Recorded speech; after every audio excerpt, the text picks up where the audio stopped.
ദൈവം എന്താ ഉദ്ദേശിച്ചത് എനിക്ക് മനസ്സിലായി. അവൻ ഇന്ന് വരെ ദൈവത്തെ തള്ളി പറഞ്ഞിട്ടില്ല, അവൻ നീതിമാനാണെന്നല്ലേ.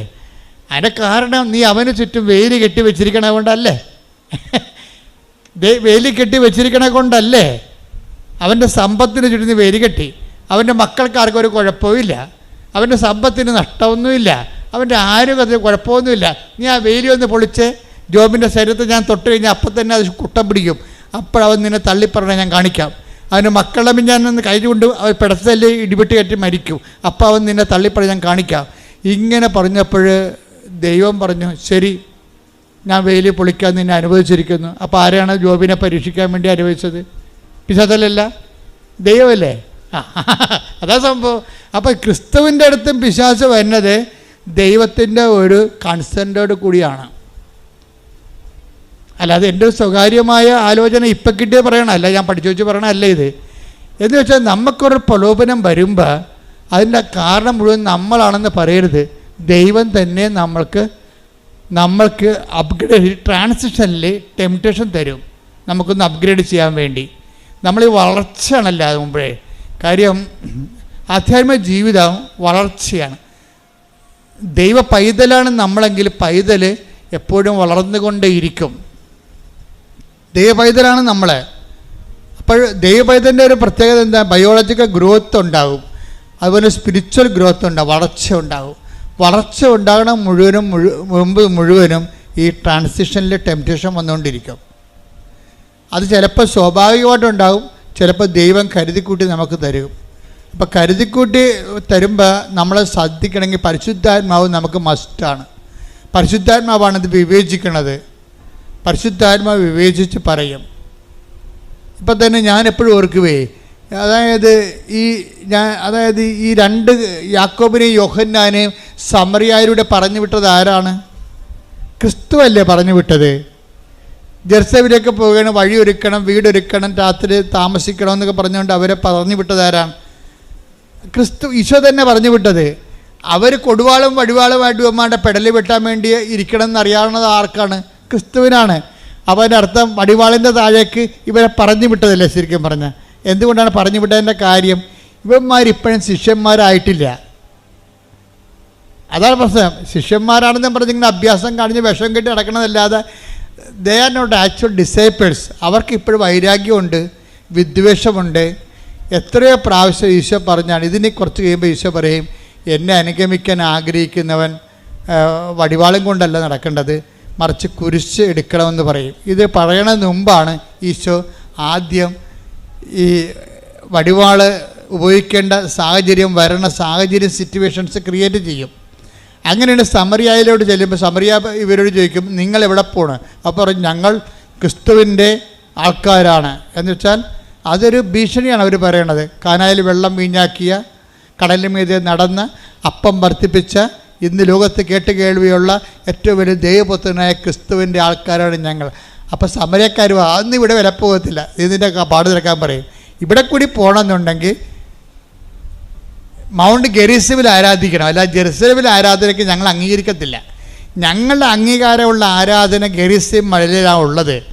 ഗെറിസിം മലയിൽ ആരാധിക്കാൻ പറ്റുമെങ്കിൽ മാത്രമേ അത് പറ്റത്തില്ല എന്ന് പറയുന്നത് ഇവർ അത് വിഗ്രഹ ആരാധന എന്ന് പറഞ്ഞിട്ട് ഇവർ പറയും. അപ്പോൾ പറയും, അങ്ങനെ പോകണമെങ്കിൽ കൈകാര്യം പറ്റുമെന്ന് അവർ പറയും. അപ്പോഴിവർക്ക് പറഞ്ഞിട്ട് പറയും, സ്വർഗത്തിൽ നിന്ന് അഗ്നി ഇറങ്ങി തീയും ഗന്ധകം ഇറങ്ങി ഇവർ നശിപ്പിക്കണമെന്ന് പറയും. അപ്പോൾ ഈശോക്ക് മനസ്സിലാകും, ഈ ആൾക്കാരെ നശിപ്പിക്കാനുള്ള അരൂപി ഇപ്പോഴും ഇവരുടെ കയ്യിൽ ഉണ്ട്, ഇല്ലേ? അതുകൊണ്ട് ഈ നശിപ്പിക്കാനുള്ള അരൂപി, ആൾക്കാരുടെ വെറുപ്പ് ഇപ്പോഴും നിങ്ങളുടെ കയ്യിലുണ്ടെങ്കിൽ ഉടമ്പടി വർക്കൗട്ട് ചെയ്യത്തില്ല. പറഞ്ഞ മനസ്സിലായോ? ഉടമ്പടി ദൈവം ബയലാറ്റർ എഗ്രിമെൻ്റ് അല്ലേ? ഉടമ്പടി ദൈവം വിശുദ്ധനായ നീ എൻ്റെ മുമ്പാകെ നടക്കണമെന്നല്ലേ ഉടമ്പടി. എബ്രാഹത്തിനോട് എന്താ പറഞ്ഞത്? 17:1 നീ എൻ്റെ ഉൽപ്പത്തി പുസ്തകം, നീ എൻ്റെ മുമ്പാകെ നടക്കണം. എന്താണ്? വിശുദ്ധനായിരിക്കുക. അപ്പോൾ ഉടമ്പടി വിശുദ്ധിയുള്ള വ്യക്തിക്ക് മാത്രമേ ഉടമ്പടി ചെയ്യാൻ പറ്റത്തുള്ളൂ. ദൈവം വിശുദ്ധനായത് കൊണ്ടാണ്. ഇവരുടെ ഉള്ളിൽ വൈരാഗ്യം, വിദ്വേഷവും, ചതിയും, അഹങ്കാരവും, മുൻകോപവും ഉള്ളത് കൊണ്ട് അത് ഇവരെ കൊണ്ട് തന്നെ പുറത്തെടുപ്പിക്കാൻ വേണ്ടി കരുതിക്കുട്ടി ഇവർക്കൊരു പ്രലോഭനം കൊടുക്കുകയാണ്. എന്താ കൊടുക്കണത്? ആ സമറിയായവരുടെ വിടുകയാണ്. ഈശോക്കറിയാം അവിടെ വടിവാളുമായിട്ട് ആൾക്കാർ നിൽക്കുന്നുണ്ടെന്ന്. ആ വടിവാളിൻ്റെ നേരെ ഇവരെ വിടുകയാണ്. അപ്പോൾ അവർ വെട്ടുമെന്ന് പറയുമ്പോൾ പറയും, ഇവർ തിരിച്ചു വരും. കർത്താവെ, സ്വർഗത്തിൽ നിന്ന് അഗ്നി ഇറങ്ങി ഏലിയാണല്ലോ അഗ്നി ഇറക്കിയ ആൾ. അപ്പോൾ ആ ഏലിയായെപ്പോലെ ഇവരെ നശിപ്പിക്കാൻ ഞങ്ങൾ കൽപ്പിക്കട്ടെ, അതിന് അധികാരം തരാൻ പറയും. എന്നുവെച്ചാൽ അവരെ കൊല്ലാനുള്ള അധികാരം ചോദിക്കുകയാണ്. അപ്പോൾ ഈശോ ചോദിക്കുന്നത് എന്താണ്? എന്ത് അരൂപിയാണ് നിങ്ങൾക്കുള്ളതെന്ന് നിങ്ങൾക്ക് അറിയത്തില്ല. എന്ത് അരൂപിയാണ് ഉള്ളത്? കൊല്ലണ അരൂപി എന്താണ്? നശിപ്പിക്കണ അരൂപി എന്താ? കൊല്ലാനും നശിപ്പിക്കാനുമാണ് കള്ളം വരുന്നതെന്ന് ഈശോ പറഞ്ഞില്ലേ? ആ അരൂപിയാണ് കക്ഷികൾക്കുള്ളത്. അത് കർത്താവിനറിയാം. ഇവർ ഉടമ്പടി ജീവിക്കണേ, പക്ഷേ കൈയിരിപ്പ് മോശമാണ്. യോഹന്നാൻ 10:10 എന്താ പറയണത്? 10:10 അരൂപി എന്താണ്? കൊല്ലാനും നശിപ്പിക്കാനുമാണ് കള്ളം വരുന്നത്. അപ്പോൾ അഗ്നി ഇറങ്ങി നശിപ്പിക്കട്ടെ എന്ന് ചോദിക്കുമ്പോൾ ഇവിടെ ഉള്ളിലുള്ള ആളുടെ അരൂപി എന്താണ്? സാത്താന്യമായ അരൂപിയാണ് ഇവർക്കുള്ളത്. ഇവരെയും വെച്ചുകൊണ്ട് ഇനി മുന്നോട്ട് പോകാൻ പറ്റത്തില്ലെന്നാണ് ഈശോ പച്ച മലയാളത്തിൽ പറഞ്ഞത്. ഇനി ഈ യാക്കോബിനെയും യോഹന്നാനെയും കൂടി കൊണ്ടുപോകാൻ പറ്റത്തില്ല. എന്താണ്? ഈ കക്ഷികൾക്ക് എൻ്റെ കൂടെ നടക്കാൻ പറ്റത്തില്ല. എന്നിട്ട് കുറച്ച് കഴിയുമ്പോൾ ഈശോ പറയും, എന്നെ അനുഗമിക്കാനാണ് ആഗ്രഹിക്കുന്നതെങ്കിൽ എന്ത് ചെയ്യണം? സ്വയം. ഇപ്പം നിങ്ങൾക്കിട്ട് കൊണ്ടപ്പോഴല്ലേ നിങ്ങൾ അവരെ തന്തയ്ക്ക് വിളിച്ചത്? അതല്ലേ സ്വയം എന്ന് പറയണത്. എന്നെ അനുഗമിക്കാൻ ആഗ്രഹിക്കണമെന്നുണ്ടെങ്കിൽ സ്വയം പരിത്യജിക്കണം. അവിടെയാണ് ക്ഷമ വരണത്. ക്ഷമ. പിന്നെന്താണ്? ദയ, നന്മ, വിശ്വസ്തത. വിശ്വസ്തത ഉടമ്പടിയുടെ മെയിൻ സംഭവമാണ് വിശ്വസ്തത. എന്തെല്ലാം പുലിവാലുണ്ടായാലും നമ്മുടെ പ്രാർത്ഥന കേട്ടില്ലെങ്കിലും പ്രാർത്ഥിക്കാത്ത ഉടമ്പടി എടുക്കാത്ത ആൾക്കാർ ഭൗതികമായ നേട്ടം കൊയ്യണ കണ്ടാലും നമ്മൾ ദൈവത്തോട് വിശ്വസ്തത പാലിക്കും. പിടികിട്ടിയ അവിടെ വിശ്വസ്ത വരണത്. വിശ്വസ്ത വരണ എവിടെയാണ്?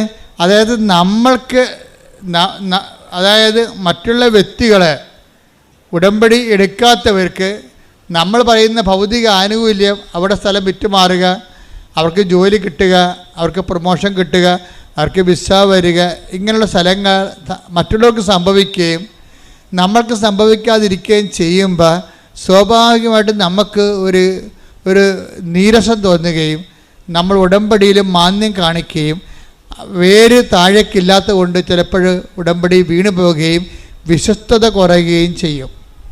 ഈ വിശ്വസ്തത പ്രധാനപ്പെട്ട കാര്യമായതുകൊണ്ടാണ് ഈ വീഴ്ചയും വിശ്വസ്തതയും ഇൻ്റർകണക്റ്റഡാണ്. നമുക്കൊരു നമ്മൾ ഒരു കാര്യത്തിൽ ഉടമ്പടി വീണു പോയാൽ അതിൻ്റെ അർത്ഥം വീഴ്ച വന്നിരിക്കേണ്ട വിശ്വസ്തതയിലാണ്. അതിൽ ഒരു പങ്ക് ദൈവത്തിൽ നിന്നാണ് നിങ്ങൾ വിശ്വസ്തത കുറഞ്ഞിരിക്കുന്നത്. ഉടമ്പടിയിൽ ഉപ്പെന്നും സംഭവമില്ലേ? അതെന്താണ്? സോൾട്ട് ഓഫ് ദി കവനൻ്റ് എന്നാണ് വിളിക്കുന്നത്. Take the Bedford 18:19. സംഖ്യ 18:19. ഇസ്രായേൽ ജനം കർത്താവിന് നിരാജനമായി. നിരാജനം എന്നൊക്കെ പറഞ്ഞ ഉപ്പ് തളിച്ചതെന്നതിൻ്റെ അർത്ഥം ഇംഗ്ലീഷ് ബൈബിളിൽ കവനൻ്റ് ഓഫ് സാൾട്ട് എന്ന ഉപ്പിൻ്റെ ഉടമ്പടി എന്ന് എഴുതിയിരിക്കണത്. ഇവർ തർജ്ജമ ചെയ്ത് വന്നപ്പോൾ ഭയങ്കര കഷ്ടമായിപ്പോയി. തർജ്ജമക്കാർ നമ്മളെ കുറേ പണി തന്നിട്ടുണ്ട് നമുക്ക്. കാര്യം ഇംഗ്ലീഷ് ബൈബിൾ നോക്കിയാൽ മനസ്സിലാകും. എന്ന് വെച്ച് കഴിഞ്ഞാൽ സോൾട്ട് ഓഫ് ദി കവനൻ്റ്, ഉപ്പിൻ്റെ ഉടമ്പടി എന്നാണ് കിടക്കണത്. വെച്ചാൽ ഉപ്പിട്ട ഉടമ്പടി. കാര്യം ഉടമ്പടി വസ്തുവിൽ ഉപ്പ് തളിക്കണത് സംഖ്യാപുസ്തകം മുതൽ തന്നെ ഉള്ള ഒരു പാരമ്പര്യമാണ്. കാര്യം അന്ന് ഉടമ്പടി ദൈവനാമത്തിൽ ഉടമ്പടി ചെയ്യുന്നവർ അങ്ങോട്ടും ഇങ്ങോട്ടും ഉപ്പ് കൈമാറും. അതിൻ്റെ ചരിത്രം അതാണ്. ഉപ്പങ്ങോട്ട് കൈമാറിയിട്ട് ഉപ്പ് അങ്ങോട്ടും ഇങ്ങോട്ടും തിന്നും. എന്ന് വെച്ചാൽ അതിൻ്റെ അർത്ഥം എന്താണ്? വിശ്വസ്തത. കവനൻ്റാണ് ഉപ്പിൻ്റെ ഉടമ്പടി എന്ന് പറഞ്ഞു കഴിഞ്ഞാൽ ഉടമ്പടി ഉപ്പിൻ്റെ അടിസ്ഥാനത്തിലുള്ള ഉടമ്പടിയാണ്. എന്ന് വെച്ചാൽ ഉപ്പ് ആൾക്കാർ അങ്ങോട്ടും ഇങ്ങോട്ടും ഒരു നുള്ളെടുത്ത് വായിലിടും, എന്നിട്ട് അത് ഇറക്കും. അതാണ് വിശ്വസ്തതയുടെ ഭാഗമായിട്ടാണ് ഉപ്പ് അടയാളപ്പെടുത്തിയിരിക്കുന്നത്. നിങ്ങൾക്ക് ഉപ്പ് തന്നിരിക്കുന്നത് എന്തിൻ്റെ പേരിലാണ്? വിശ്വസ്തതയുടെ പേരിലാണ്. അത് കവനൻ്റ് ഓഫ് സാൾട്ടാണ് തന്നിരിക്കണത്. അല്ലാതെ ചില കൂടുതലൊക്കെ ചെയ്യുന്ന ആൾക്കാർ ഉപ്പ് കൊടുക്കുന്നുണ്ട്. അതല്ല സംഭവം. ഉടമ്പടിയിൽ ഉപ്പ് വന്നു കഴിഞ്ഞാൽ that is covenant of salt. അത് കറക്റ്റായിട്ട് ഈ സംഖ്യ 18:19 അനുസരിച്ചാണ് ഉപ്പ് തന്നിരിക്കുന്നത്. അത് പല പ്രാവശ്യം വെഞ്ചരിക്കും, ഒരു പ്രാവശ്യമല്ല. ഒരു മുറിയിൽ ഇത് വെച്ചിട്ട് എല്ലാ ദിവസവും പോയി അത് വെഞ്ചരിക്കും. അപ്പോൾ ചില പദാർത്ഥങ്ങൾക്കൊക്കെ 100 വെഞ്ചരിപ്പൊക്കെ കിട്ടുന്നുണ്ട്. ചിലതിന് തീർന്നു പോയ വസ്തുക്കൾ ചിലപ്പോൾ 2 വെഞ്ചരിപ്പേ കിട്ടുന്നുള്ളതായിരിക്കും. പക്ഷേ ഒത്തിരി വെഞ്ചരിപ്പ് കിട്ടിയിട്ടാണ് നിങ്ങളുടെ കയ്യിലേക്ക് ആ നേർച്ച വസ്തുക്കളെല്ലാം വരണത്. ഒരു 50 വെഞ്ചരിപ്പോ അല്ലെങ്കിൽ 100 വെഞ്ചിരിപ്പൊക്കെ കിട്ടിയിട്ടാണ് നിങ്ങളുടെ കയ്യിൽ. കാര്യം എല്ലാ ദിവസവും ഞാൻ വെഞ്ചിരിക്കും അവിടെ പോയി. കാര്യം വെച്ചാൽ ആ നേർച്ച വസ്തുക്കളെ തന്നെയും പിന്നെയും വെഞ്ചരിച്ചുകൊണ്ടിരിക്കും. അതിനെ എംപവർ ചെയ്ത് അത് എന്താ വെഞ്ചരിക്കേണ്ടതിൻ്റെ കാര്യം? അതൊരു അനുഷ്ഠാന പ്രക്രിയ അല്ല. ശരിക്കും പറഞ്ഞാൽ വെഞ്ചരിപ്പെന്ന് പറയുന്നത് ഒരു അനുഷ്ഠാന കർമ്മത്തിൻ്റെ രീതിയിലുള്ള ഒരു വെഞ്ചരിപ്പല്ലത്. മറിച്ച് പവർ ഇൻഫ്യൂസ് ചെയ്യുന്നതിന് വേണ്ടിയുള്ള ബൈബിൾ ഫോർമുലയാണത്. എന്താണ് അത് പറയുന്ന എനിക്ക് എന്താണ്? യേശു കർത്താവാണെന്ന് ഞാൻ അധരം കൊണ്ട് ഏറ്റുപറയും. പിന്നെ എന്താണ്? ദൈവം അവനെ മരിച്ചോന്ന് ഉയർപ്പിച്ചെന്ന് ഹൃദയത്തിൽ വിശ്വസിക്കും. അപ്പോൾ റോമ 10:9 അനുസരിച്ചുകൊണ്ടാണ് വെഞ്ചരിപ്പ് ഉണ്ടാകുന്നത്. അല്ല പള്ളികളിൽ പായസം വെഞ്ചരിക്കണ പോലെയും അടിമ വെക്കണ പോലെയും അല്ലത്. അതിനൊരു സിമ്പിൾ ഫോർമുലയാണ് അവർ ഉപയോഗിക്കുന്നത്. പക്ഷെ നമ്മൾ രക്ഷാകര ഫോർമുലയാണ് ഉപയോഗിക്കുന്നത്. രക്ഷയുടെ ഫോർമുല ഇല്ലേ? രക്ഷയുടെ ഫോർമുല എന്താണ്? കൃപയുടെ ഫോർമുലയാണ്. നോട്ട് ബ്ലെസ്സിങ്ങിൻ്റെ ഫോർമുല അല്ല ഉപയോഗിക്കുന്നത്, കൃപയുടെ ഫോർമുലയാണ്. അതെന്താണ്? യേശു കർത്താവാണെന്ന് അധരം കൊണ്ട് ഏറ്റുപറയും. പിന്നെ എന്താണ്? ദൈവം അവനെ മരിച്ചു നിർപ്പിച്ചെന്ന് ഹൃദയത്തിൽ വിശ്വസിക്കും. ഈ 2 ഫാക്കൽറ്റിയുടെ കണ്ണുക്കറാൻസ് വെച്ചിട്ടാണ് ഇതിലേക്ക് വെഞ്ചരിക്കും. എന്ത് വരും? യേശു കർത്താവാണെന്ന് അധരം കൊണ്ട് ഏറ്റു പറഞ്ഞാൽ ദൈവം അവനെ മരിച്ചു നിർപ്പിച്ചെന്ന് ഹൃദയത്തിൽ വിശ്വസിച്ച് കഴിഞ്ഞാൽ നമ്മൾ രക്ഷ പ്രാപിക്കും. രക്ഷ എന്താണ്? ലൂക്കാ 2:30 ക്രിസ്തു തന്നെയാണ്. അപ്പോൾ ക്രിസ്തുവിനെ ഈ മീഡിയം വെച്ച് നിങ്ങൾ പ്രാപിക്കണം. അതിനാണ് നിങ്ങളെ കൊണ്ട് ഡീകോഡ് ചെയ്യിക്കണത്. നിങ്ങളെ കൊണ്ട് ഡീകോഡ് ചെയ്യിക്കും ഞങ്ങൾ. ഈ കോഡ് ചെയ്തിരിക്കുന്ന സംഭവത്തെ, പവർ കോഡ് ചെയ്തിരിക്കുന്ന സംഭവത്തെ നിങ്ങളെ കൊണ്ട് ഞങ്ങൾ എന്ത് ചെയ്യും? ഡീകോഡ് ചെയ്യിച്ചിട്ട് നിങ്ങളുടെ ജീവിതത്തിലേക്ക് അത് ആ പവർ അനുഭവവേദ്യമാക്കാൻ നിങ്ങളോട് എന്ത് പറയും? യേശു കർത്താവാണെന്ന് അധരം കൊണ്ട് ഏറ്റു പറയുന്നതിന് പകരം ഞങ്ങൾ നിങ്ങളോട് പറയണത് വിശ്വാസപ്രമാണം ചെല്ലാനാണ് പറയണത്. പിടിയിട്ടില്ലേ? അപ്പോൾ ബുദ്ധിബോധമുള്ളവൻ വിശ്വാസപ്രമാണം മുട്ടെന്ന് കൈ വിരിച്ചു പിടിച്ച് ചെല്ലും. എന്താ കാര്യം? വിശ്വാസ പ്രഖ്യാപനം കൈ വിരിച്ചു പിടിച്ചാണ് ചെയ്യേണ്ടത്. കാര്യം ക്രിസ്തു രക്ഷ പ്രഖ്യാപിച്ചത് കൈ വിരിച്ചു പിടിച്ച് കുരിശക്കറന്നാണ്. അപ്പോൾ ക്രിസ്തുവിൻ്റെ രക്ഷാകര നടപടിക്രമങ്ങളോട് നമ്മൾ മാനസികമായിട്ട് യോജിച്ചുകൊണ്ടാണ് മുട്ടെന്ന് കൈ വിരിച്ചു പിടിച്ചേക്കണം. അല്ലാതെ കരിസ്മാറ്റിക് ചെയ്യണ പോലെ കൈ ഉയർത്തി പിടിക്കുകയല്ല. അത് തിരുവുദ്ധാനത്തിൻ്റെതാണ്. പരിഹാരം ചെയ്തത് കൈ വിരിച്ചു പിടിച്ചാണ്. രണ്ടിനും ഭയങ്കര വ്യത്യാസമാണ്. അപ്പം അതുകൊണ്ട് തന്നെ ചെയ്യണ കാര്യങ്ങൾ അതിൻ്റെ കൾട്ടനുസരിച്ച് തന്നെ ചെയ്യണം. അതിനൊരു പ്രത്യേകമായിട്ടുള്ള കൾട്ടുണ്ട്. പക്ഷേ ഇതിൻ്റെ എല്ലാം വേണ്ടത് വിശ്വാസവും ദൈവസ്നേഹവുമാണ് വേണ്ടത്. ഇതെല്ലാം ചെയ്യുമ്പോൾ ഇപ്പം നിങ്ങളുടെ ഉപ്പ് നിങ്ങൾ എടുക്കുമ്പോൾ എന്നെ ഓർക്കണം, ഞാൻ വിശ്വസ്തത പാലിച്ചിട്ടുണ്ട്. അല്ലാതെ കൃപാസനം കിട്ടിയതാണ് എന്നും പറഞ്ഞുകൊണ്ട് ഉപ്പ് കൊണ്ടുപോയി വല്ലവൻ്റെ വീട്ടിൽ കൊടുക്കും. പല്ല് തേക്കാത്തവൻ്റെ വീട്ടിൽ കൂടെ ഉപ്പ് കൊടുക്കും. അവൻ ജനിച്ചിട്ട് പള്ളിക്കാർ കാണത്തില്ല. നിങ്ങൾക്ക് ബന്ധുക്കളായിരിക്കാൻ സാഹചര്യം. പക്ഷേ ഞാൻ എപ്പോഴും പറയും, ഉടമ്പടിയിലുള്ള ആളാണത് ആക്ടിവേറ്റ് ചെയ്യേണ്ടത്. വായി നോക്കിക്കണം വല്ല എന്തെങ്കിലും വിചാരിക്കണമെ കൊണ്ട് ചെയ്യാൻ പറ്റത്തില്ലത്. ചിലപ്പോൾ നിങ്ങളുടെ ആൾക്കാരായിരിക്കും. പക്ഷേ അറിഞ്ഞിരിക്കുക ദൈവത്തിൻ്റെ ആൾക്കാരാകണ്ടേ? നിങ്ങളുടെ ആൾക്കാരായിരിക്കണം കൊണ്ട് വല്ല കാര്യമുണ്ടാ?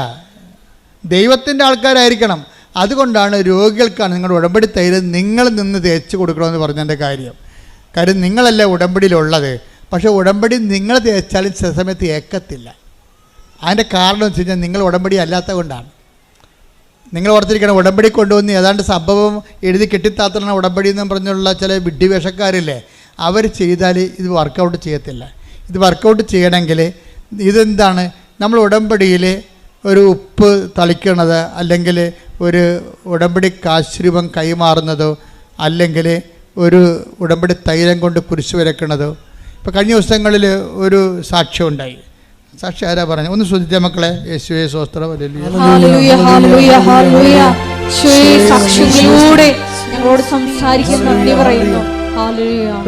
മുണ്ടമ്പേലി സെന്റ് ലൂയിസ് പള്ളി ഇടവകയെന്ന് ഒരു റോസി ഒരു സാക്ഷ്യം പറഞ്ഞു. റോസിയുടെ സാക്ഷ്യം എന്ന് വെച്ച് കഴിഞ്ഞാൽ, റോസി പറഞ്ഞ സാക്ഷ്യം ഇതാണ്. റോസി അവർ 3 മക്കളുണ്ട്. 2 പേർക്ക് 2 കല്യാണം കഴിച്ചു. ഒരാളെ കൂടി പഠിപ്പിക്കണം, കെട്ടിക്കണം, നല്ല ബാധ്യതയുണ്ട്. അതുകൊണ്ട് അവൾക്ക് പഠിപ്പുണ്ടെങ്കിലും കിട്ടണ ജോലിക്ക് അവൾ പോയി. കുവൈറ്റിൽ പോയി ഒരു കൊച്ചിനെ നോക്കാൻ വേണ്ടി ജോലി കിട്ടി, അങ്ങനെ പോയി. പക്ഷേ കൊച്ചിനല്ല, കുവൈറ്റ് വീട്ടുകാർ നല്ലതാണ്. ആ കുഞ്ഞും അവളെ ചെന്നതിന് ശേഷം പ്രസവിച്ച ഒരു മാലാഹ കുഞ്ഞാണ്. പക്ഷെ ഒരു കാര്യമുണ്ട്, ഇവൾക്ക് കൊച്ചു നോക്കാൻ പറ്റത്തില്ല അവിടെ ചെല്ലുമ്പോൾ. കാര്യം ഇവിടെ കുഴപ്പമില്ല, അവിടെ വേറെ വേലക്കാരുണ്ട് ഓൾറെഡി. അവർ ഇവളെ കൊണ്ടൊന്നും ചെയ്യിക്കത്തില്ല. ഇവളെ എങ്ങനെയെങ്കിലും അവിടുന്ന് വിരട്ടി ഓടിക്കാനാണ് നോക്കണത്. എന്താ കാര്യം വെച്ച് കഴിഞ്ഞാൽ, വിരട്ടി ഓടിക്കുക വെച്ച് കഴിഞ്ഞാൽ അവർ ചെയ്യേണ്ടത് ഇതാണ്. ഒന്ന്, ഇവൾക്ക് കൊച്ചിനെ വെച്ചിട്ട് ഭക്ഷണം കഴിക്കാൻ പോകാനോ ബാത്റൂമിൽ പോകാനും പോലും പറ്റത്തില്ല. കാര്യം കൊച്ചിനെ അവർ വല്ല ഉപദ്രവിക്കും. ഇവളെ പോച്ച് പുറത്ത് ചാടിച്ചിട്ട് ഈ കൊച്ചിനെ നോക്കാനുള്ള പരിപാടി അവർക്ക് അടിച്ചു മാറ്റണം. അതാണ് ഒരു കാര്യം. തന്നെയല്ല ഇവളവിടെ ചെന്നിട്ട് അവർക്ക് അവരുടെ കർമ്മങ്ങളൊന്നും ചെയ്യാൻ പറ്റുന്നില്ല. ബ്ലാക്ക് മാസുകാരാണ്. കർത്താവിനെ അപമാനിക്കുന്ന കുറേ പിശാചിൻ്റെ കുർബാന നടത്തുന്ന ആൾക്കാരില്ലേ, അതായത് നരകത്തിന് അവകാശമാക്കാൻ വേണ്ടി വിധിക്കപ്പെട്ടിരിക്കുന്ന സംഭവങ്ങൾ, ഇവരാണ് അവിടെ ആ കുവൈറ്റ് വീടിനെ കൈകാര്യം ചെയ്യണത്. ഇവൾ പ്രാർത്ഥനയും പ്രത്യക്ഷങ്ങൾ പറഞ്ഞ് ചിലപ്പോഴൊക്കെ പിശാചിന് വെകിളി പിടിച്ച് പിശാച് പറഞ്ഞ് അവളെ കൊല്ലണം, അവളെ പുറത്താക്കാതെ ഒന്നും ഇനി ഇവിടെ നടക്കത്തില്ലെന്ന് പറഞ്ഞു. അപ്പോൾ അവൾ രാത്രി ആ ബ്ലാക്ക് മാസുകാർ രാത്രി 12 മണിക്ക് അവിടെ ഇരുന്നുകൊണ്ട് അവരുടെ ചില കർമ്മങ്ങളൊക്കെ ചെയ്യും. പക്ഷെ ചെയ്യുമ്പോൾ അതൊന്നും ഒക്കത്തില്ല. കാര്യം ഇവളിനകത്ത് ഇവിടെ നിന്ന് പ്രത്യക്ഷ പ്രാർത്ഥന ചെല്ലണമാണ്. ഇവിടെ കൈ വെഞ്ചരിച്ച ഉപ്പുണ്ട്, വെഞ്ചരിച്ച കാശുരൂപമുണ്ട്. അതുകൊണ്ട് ചെകുത്താൻ്റെ പണിയൊന്നും ഇവിടെ നടക്കണില്ല. അവർക്ക് കാര്യം മനസ്സിലായെന്ന് വെച്ചാൽ ഇവളാണ് ഇതിൻ്റെ അകത്ത് വന്നിരിക്കുന്നത്, അതുകൊണ്ടാണ് നമ്മുടെ ചെയ്ത്തൊന്നും ഏക്കാത്തതെന്ന് പറഞ്ഞുകൊണ്ട് പിന്നെ ഇവളെന്ത് ചെയ്യുന്നത് വെച്ചാൽ ഇവളെ കിടക്കണ സ്ഥലത്ത് കൊണ്ടുപോയി നായ്ക്കറിന പൊടി ആക്കി ഇടും, ചൊറിഞ്ഞിട്ടേ ഓടാൻ വേണ്ടി. എന്തെല്ലാം പരിപാടി കാണിക്കണമെന്നറിയോ? അതുപോലെ തന്നെ ബാത്റൂമിൽ കൊണ്ട് കുപ്പിച്ചില് വെതറും പൊടിച്ച്. അവൾ കറി ഇവക്ക് ഷുഗറുള്ള കാരണം കൈ പൊട്ടിയാൽ പിന്നെ കാല് പൊട്ടിയാൽ പഴുക്കുക, പിന്നെ പൊറുക്കത്തില്ലല്ലോ. അതൊക്കെ മനസ്സിലാക്കിയിട്ട് അവർ കുപ്പിച്ചില് ബാത്റൂമിൽ വെതറും. കൊച്ചിനെ ഇവിടെ വെച്ചിട്ട് അവൾക്ക് ഭക്ഷണം കഴിക്കാൻ പോലും പറ്റത്തില്ല. കാര്യം കൊച്ചിനെ ഇവർ വന്ന് ഉപദ്രവിക്കുമ്പോൾ കൊച്ചു മരിക്കുക വല്ലതും ചെയ്ത് കഴിഞ്ഞാൽ പിന്നെ അവിടുത്തെ നിയമം അനുസരിച്ച് കൊച്ചിനെ ആരും നോക്കുന്നു, അവർ കൊലപാതകളായിട്ട് നേരെ ജയിലിൽ പോകും. പിന്നെ വെളിച്ചം കാണത്തില്ല. അപ്പോൾ മനസ്സിലായി അവളെ പെട്ടിരിക്കണമെന്നൊക്കെ മനസ്സിലായി. അപ്പം നിങ്ങൾ ചാടിക്കയറിയൊക്കെ ഓരോ സ്ഥലത്ത് പോകുമ്പോഴേ സംശയം ഉണ്ടെങ്കിൽ അച്ഛനോട് ചോദിക്കണം. ഇത് ഞങ്ങളുടെ നിവർത്തിക്കേട് കൊണ്ടാണ് ഇപ്പോൾ ഈ രാജ്യത്ത് പോകാൻ പോണത്, ഇത് വർക്കൗട്ട് ചെയ്യുക, കർത്താവ് എന്ത് പറയണേ അത് നമുക്കറിയാൻ ബാധ്യസ്ഥരാണ് നമ്മളെ. ഇതൊക്കെ അറിയാൻ പറ്റുന്നില്ലെങ്കിൽ പിന്നെ എങ്ങനെയാണ് നമ്മൾ thy will be done, thy kingdom come എന്ന് പറഞ്ഞ് പ്രാർത്ഥിക്കണത്? എന്നുവെച്ചാൽ വിധി പോലെ നടക്കണമെന്ന് എൻ്റെ അർത്ഥം അല്ല. നമ്മളെ വിധിയിൽ വിശ്വസിക്കുന്നവരില്ല.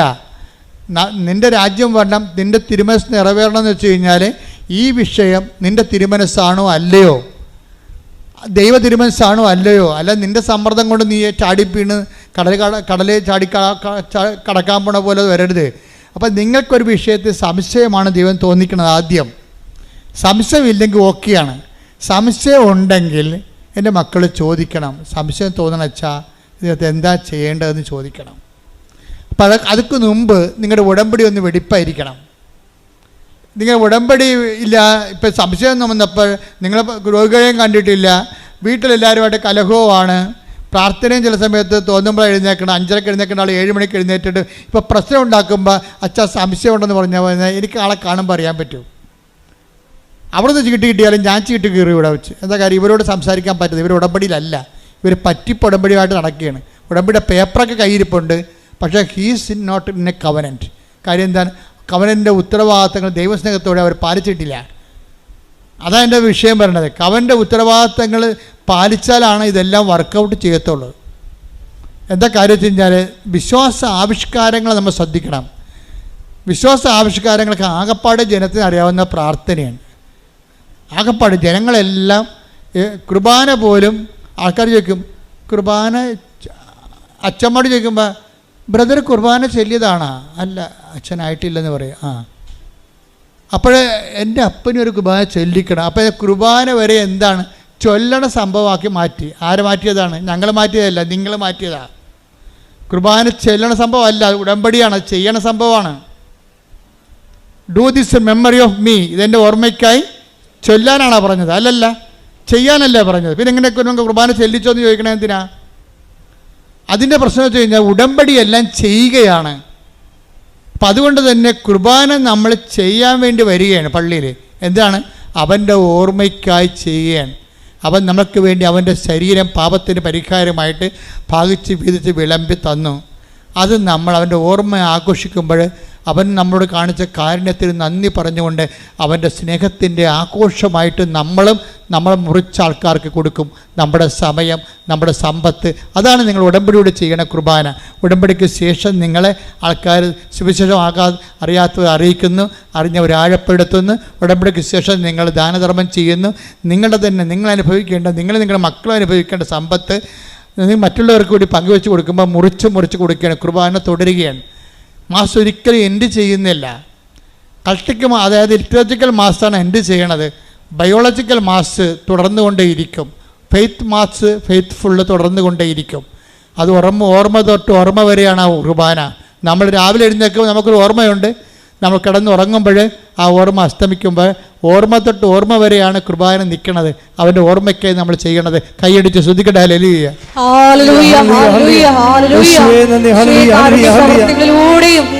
പ്രവർത്തനങ്ങളിലൂടെയും എല്ലാം നാമമഹത്വത്തിനായി ഇറങ്ങി പ്രവർത്തിക്കുവാൻ ഈ ആരാധനയിലൂടെ ഞങ്ങൾ അഭിഷേകം ചെയ്യണമേ.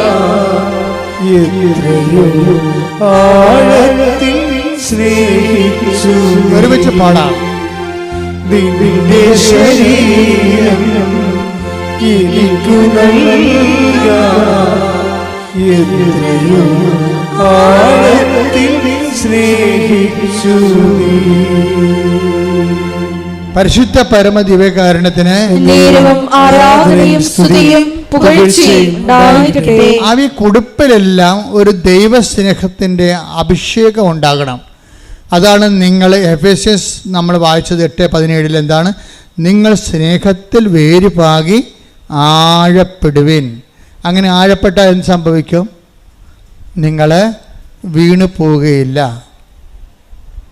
അതുപോലെ തന്നെ നമ്മുടെ ഉത്തരവാദിത്തങ്ങൾ, കുടുംബത്തോടുള്ള ഉത്തരവാദിത്തമുണ്ട്, കുഞ്ഞുങ്ങളുള്ള ഉത്തരവാദിത്തമുണ്ട്. ഉത്തരവാദിത്തങ്ങൾ നിറവേറ്റണതും വീഴ്ച വരാതിരിക്കാനുള്ള ഒരു കാരണമാണ്. നിങ്ങളൊരു ഭാര്യയാണ്, നിങ്ങളുടെ ഭർത്താവാണ്, നിങ്ങളുടെ വിദ്യാർത്ഥിയാണ്, നിങ്ങൾക്ക് ഉത്തരവാദിത്തമുണ്ട്.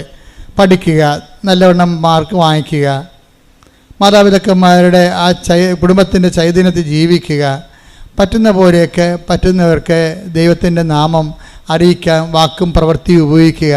അപ്പോൾ അതെല്ലാം ഒരു ദൈവനിവേശിത പ്രവർത്തനങ്ങളാണിതെല്ലാം. ഇങ്ങനെയുള്ള പ്രവർത്തനങ്ങളിലൂടെ വളർന്നു വരുമ്പോൾ എന്താ പറ്റണത്? നമ്മൾ സ്നേഹത്തിൽ വേര് പാകുകയാണ്. സ്നേഹത്തിൽ വേരുപാകി വേരുകൾ ആഴപ്പെടുകയാണ് ചെയ്യണത്. അങ്ങനെ ഉത്തരവാദിത്തങ്ങൾ പത്രോസ് പറയത്തില്ലേ, സകല ഉത്തരവാദിത്തങ്ങൾ നിറവേറ്റി പിടിച്ചു നിൽക്കുവേൻ, അപ്പോൾ നിങ്ങൾ വീണു പോകത്തില്ല. പത്രോസ്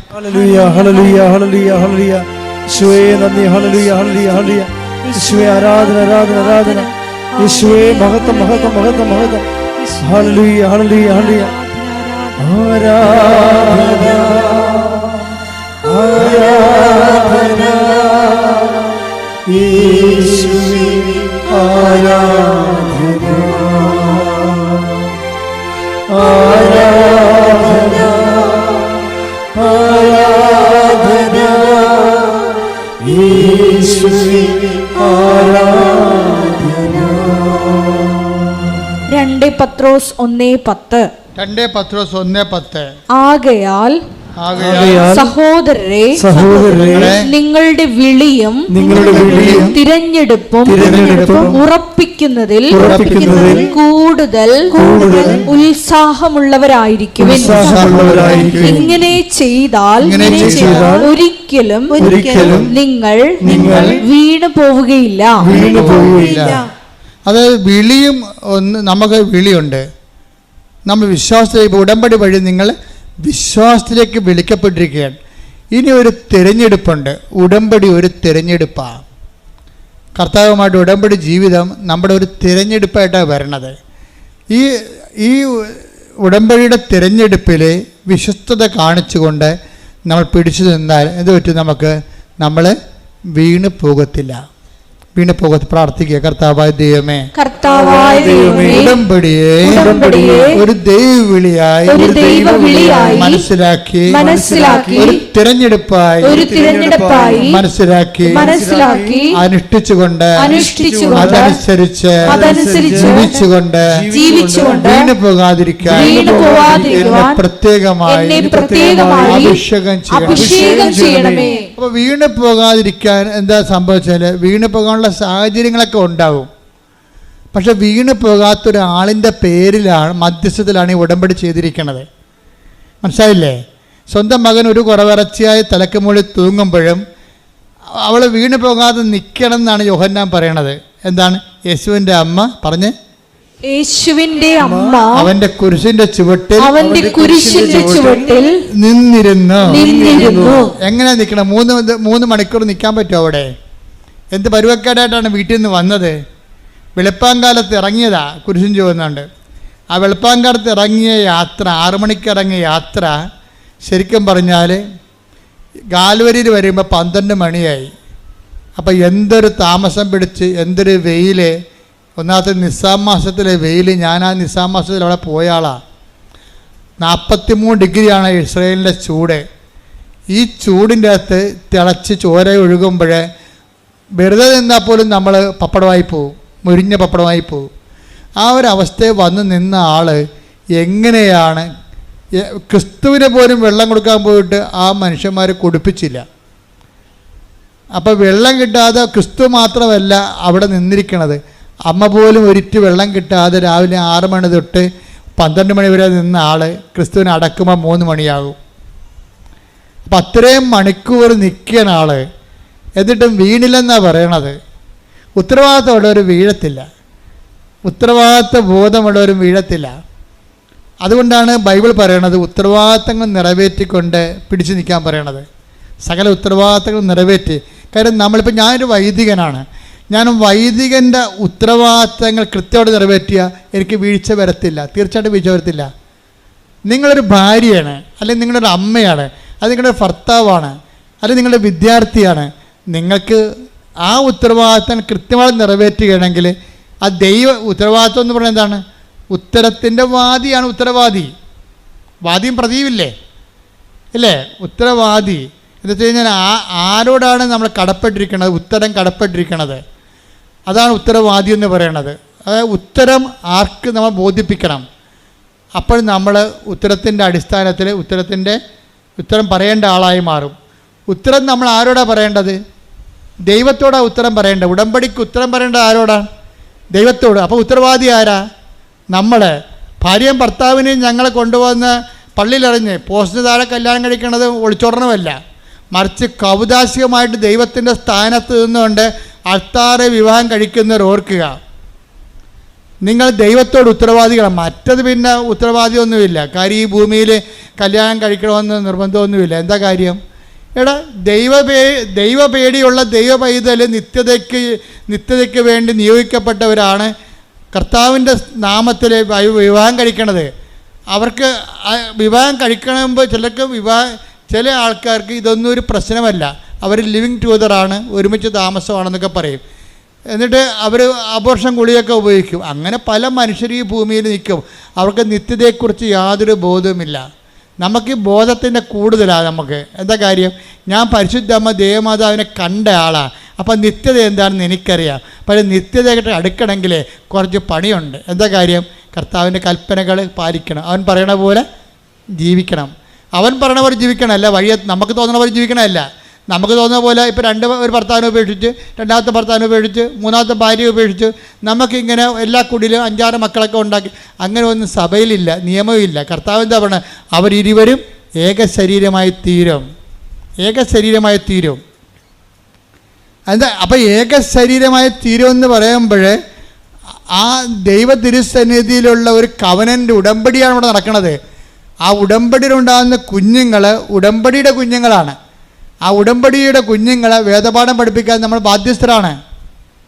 എന്താ കാര്യം? നമ്മൾ പറഞ്ഞിട്ടുണ്ട് കർത്താവിനോട്, വിവാഹത്തിലുണ്ടാകുന്ന കുഞ്ഞുങ്ങളെ പുണ്യപൂർണ്ണമായി വളർത്തിക്കൊള്ളാവുന്ന. അപ്പോൾ ചില ഭർത്താക്കന്മാർ വന്നിട്ടും ചില ഭാര്യമാർ വന്നിട്ടും പറഞ്ഞു, എൻ്റെ അച്ഛ ഇയാളൊന്ന് കുമ്പസാരിപ്പിക്ക്, ഇയാൾ എന്നോട് പറഞ്ഞത് കല്യാണത്തിന് പോലും കുമ്പസാരിച്ചിട്ടില്ല എന്നുള്ളതാണ്. കല്യാണത്തിന് പോലും കുമ്പസാരിക്കാത്ത കടവാമ്പോത്തിൻ്റെ കൂടെയാണ് നീ ജീവിക്കണത്. എൻ്റെ മകളെ, നീ കുറച്ച് വേർക്കേണ്ടി വരും. കാരണം കഴിഞ്ഞ ദിവസം ഞാനൊരു കടവാമ്പോത്തിനെ കണ്ട്. ഞാൻ എറണാകുളത്ത് നിൽക്കുകയായിരുന്നു, ഞാനും നമ്മുടെ ഡ്രൈവർ മനോജും കൂടി. ഇപ്പം ഞങ്ങൾക്കൊരു ബുക്ക് സ്റ്റോള്, ഒരു പുതിയ ബുക്ക് വന്നിട്ടുണ്ട്, അത് മേടിക്കണം. പക്ഷേ ഞങ്ങൾ ചെന്നപ്പോഴുണ്ട് ആ ബുക്ക് സ്റ്റോൾ അവിടെ ഇല്ല. എവിടെയാണെന്ന് അറിയാനും പാടില്ല. ഞങ്ങൾ ഊഹം വെച്ച സ്ഥലത്ത് ചെന്നപ്പോൾ അവിടെ ചെന്നപ്പോൾ ഓട്ടോ റിക്ഷ സ്റ്റാൻഡിലാണ്. അവിടെ ചെന്നപ്പോൾ ഞങ്ങൾ ഡ്രൈവർ ചോദിച്ചു, ഇന്ന ബുക്ക് സ്റ്റോൾ എവിടെയാണെന്ന് ചോദിച്ചു. ബുക്ക് സ്റ്റോളാ? അവിടെ നിന്നൊരു കണക്കിന് തടി കൂരിക്കൊണ്ട് പോകുന്നു. കുറച്ച് കഴിഞ്ഞപ്പോൾ മനോജ് പറയണം, അയാളുടെ കഴുത്തെ ഉടമ്പടി കാശും കിടപ്പുണ്ടായിരുന്നു. അപ്പോഴാണ് എനിക്ക് മനസ്സിലായത് പെണ്ണുമ്പിള്ള പറ്റിച്ച പണിയാണെന്ന്. ഉടമ്പടിയിലെ നേർച്ച വസ്തുക്കളെല്ലാം പ്രയോഗവിധികളിലാണ് അടയാളപ്പെടുത്തിയിരിക്കുന്നത്. ഇപ്പോൾ അതിൻ്റെ അകത്ത് പ്രാർത്ഥനയുണ്ട്, നമ്മൾ പ്രാർത്ഥിക്കുന്ന പ്രാർത്ഥനകളുണ്ട്. പിന്നെ എന്താണ്? പ്രഖ്യാപനമുണ്ട്. നമ്മൾ പത്രം കൊടുക്കത്തില്ലേ, അതെന്താണ്? പ്രഖ്യാപനമാണ്. നിങ്ങളിപ്പോൾ 18 പത്രമേ മേടിക്കുന്നുള്ളൂ. അമേരിക്കക്കാർ എന്നോട് ചോദിച്ചിരിക്കുന്നത്, ഇപ്പോൾ അടുത്ത ധ്യാനം ചിക്കാഗോയിൽ നടത്താൻ പോണ ധ്യാനത്തിന് അവരെന്നോട് പറഞ്ഞിരിക്കുന്നത്, നിങ്ങൾ അതിൻ്റെ എന്താണ് PDF അയച്ചതാണ്, ഞങ്ങളിവിടെ പ്രിൻ്റ് ചെയ്ത് വിതരണം ചെയ്തോളാമെന്ന്. കഴിഞ്ഞ ധ്യാനത്തിന് അവരാണ്ട് 10,000 20,000 പത്രം മേടിച്ച് വിതരണം ചെയ്ത്, പത്രം അവിടെ തന്നെ അടിച്ച് വിതരണം ചെയ്ത്. അപ്പം നമ്മൾ അവിടുന്ന് ആൾക്കാർ അവിടെ കൊടുക്കണത്, ആൾക്കാർ എന്ത് ഭക്തിയോടാണ്. അവിടെ ഇംഗ്ലീഷ് പത്രമാണ് കൃപാസനത്തിൻ്റെത്.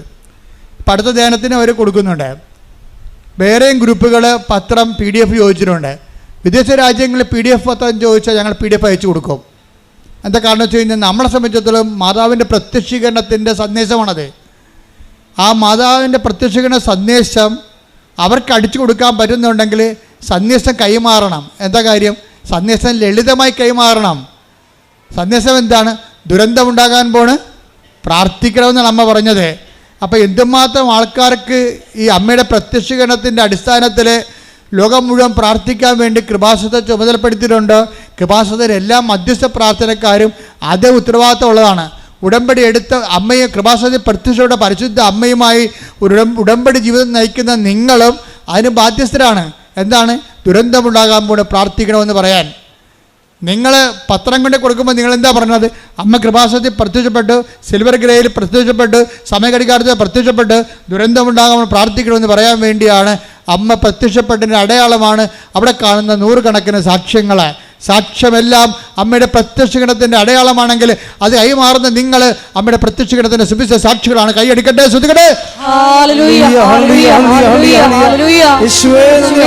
സ്നേഹത്തോടെ പ്രവർത്തനങ്ങൾ ചെയ്യുവാൻ ഞങ്ങളെ തിരഞ്ഞെടുത്ത് അഭിഷേകം ചെയ്യണമേ.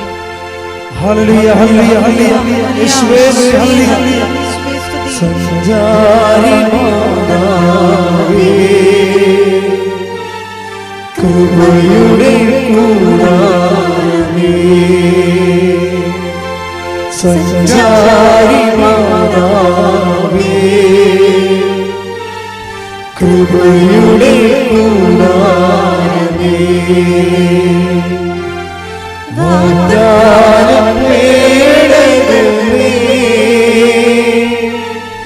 കൃപാസനത്തിൻ്റെ അമ്മേ, വാഗ്ദാനമേടകമേ,